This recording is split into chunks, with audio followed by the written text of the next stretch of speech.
Hello good morning student. आज हम लोग देखेंगे एक्सपोनेंट चैप्टर। इसमें हम देखेंगे कि अगर किसी भी टर्म का पावर जो है वो अगर इवन नंबर हो या ऑड नंबर हो तो उसको वैल्यू में उसके वैल्यू में क्या फ़र्क आता है। तो जैसे यहाँ हम देखे हैं एक टर्म है -a⁴n।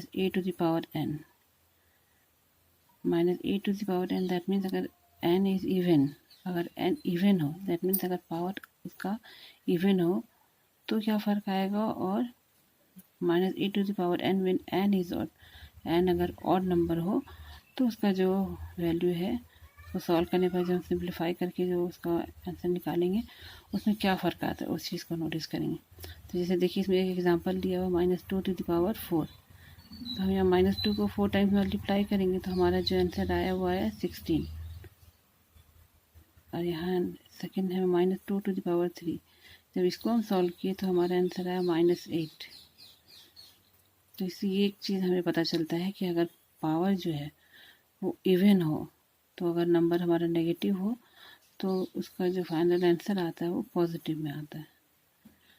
और एन अगर ऑड हो और हमारा टर्म जो है वो नेगेटिव जैसे कि -2⁴ है, इस तरह हमारे पास अगर होता कोई दूसरा नंबर होता -7⁵, 5, 7, 9, तो इस तरह के अगर ऑड नंबर्स होते तो हमारा जो आंसर आता है वो नेगेटिव में आता।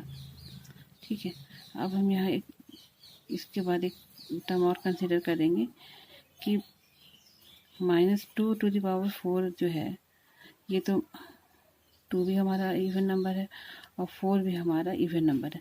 तो कभी कभी बच्चों का कन्फ्यूज़न हो जाता है कि पावर इवन नंबर हो या बेस जो है या दैट इज़ 2 वो इवन नंबर हो। तो हमको ध्यान में ये रखना है कि हमारा जो पावर है वो इवन नंबर में होना चाहिए। दैट इज़ -2 का पावर 4 है तो ये 4 ये जो पावर है वो इवन नंबर होना चाहिए। अगर ये इवन नंबर हुआ तो हम जब इसको सिंप्लीफाई करेंगे एक्सपेंड करने के बाद तो हमारा जो आंसर है वो पॉजिटिव में आएगा।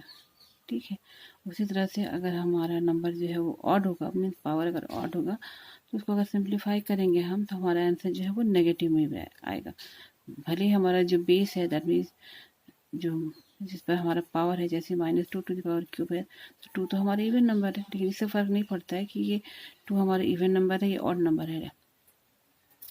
अगर हमारा जो है पावर है तो इवन नंबर है तो जो मेन आंसर आएगा वो ऑलवेज नेगेटिव ही आएगा और नंबर के केस में। इस चीज़ को ध्यान में रखना है। नेक्स्ट हम देखते हैं हम लोग positive integral exponent of a rational number. अब यहाँ एक चीज़ डाउट क्लियर कर दे कि ये रैशनल नंबर है क्या।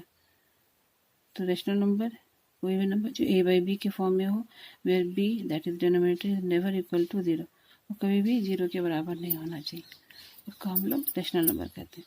तो अगर रैशनल नंबर का अगर हम लोग एक्सपोनेंट ले वो भी पॉजिटिव तो उसको कैसे सॉल्व करेंगे या उसको हम लोग कैसे एक्सपेंड करेंगे वो देखते हैं पहले हम लोग।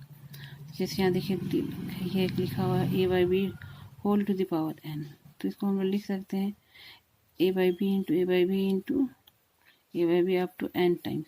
यहाँ पर अगर हमारे पास होता n की जगह पर होता हमारा 2, 3, 4 तो हम उसी के हिसाब से कंसिडर करते हैं। जैसे कि एग्जाम्पल दिया हुआ है यहाँ पे 3/5 whole to the power cube that means इसको हम लोग 3 टाइम्स लिखेंगे, या तो हम ऊपर नीचे अलग अलग करके लिखें या पूरा टर्म्स को ही एक साथ करके लिखेंगे। जैसे यहाँ पर 3 का पावर क्यूब लिखा हुआ है फिर नीचे 5 का पावर क्यूब लिखा है तो 3 को 3 बार लिखेंगे तो 27 आएगा, 5 को 3 टाइम्स लिख के मल्टीप्लाई करेंगे तो 125 आएगा।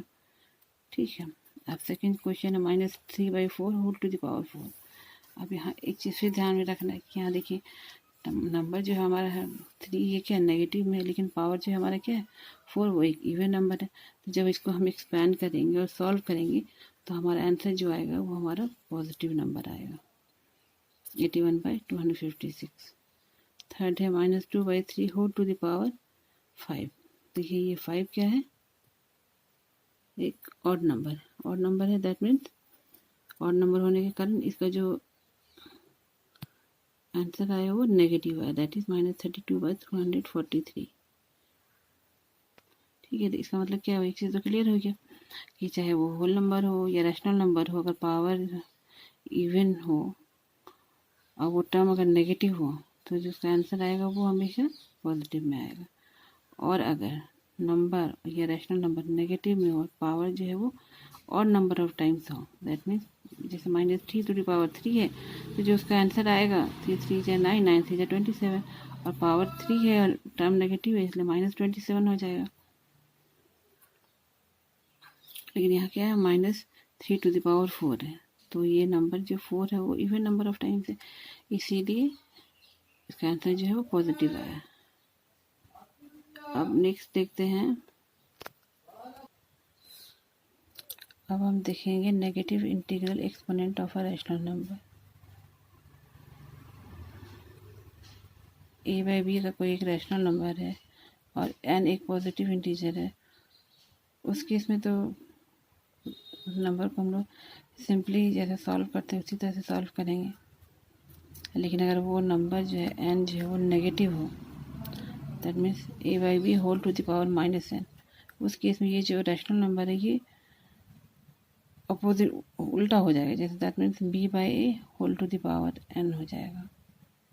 ठीक है, जैसे एक एग्जांपल है यहाँ पे 3/4 होल टू द पावर -5, इसको हम लोग लिखेंगे 4/3 होल टू द पावर 5 और फिर इसको उसी तरह से एक्सपेंड करेंगे जैसे हम बाकी सारे क्वेश्चन को एक्सपेंड करके सॉल्व करते हैं। यह एक टर्म और भी है कि अगर कोई रैशनल नंबर है उसका पावर अगर 0 हो जाए तो उसका वैल्यू क्या हो। तो अगर कोई रैशनल नंबर है उसका पावर 0 हो, उस रैशनल नंबर या वो रैशनल नंबर जो है वो चाहे कितना भी बड़ा क्यों ना हो, अगर पावर 0 हो गया तो उसका वैल्यू हमेशा 1 होगा। इस चीज़ को हमेशा ध्यान रखने की ज़रूरत है कि अगर कोई रैशनल नंबर है और उसका पावर 0 हो तो उसका वैल्यू हमेशा 1 ही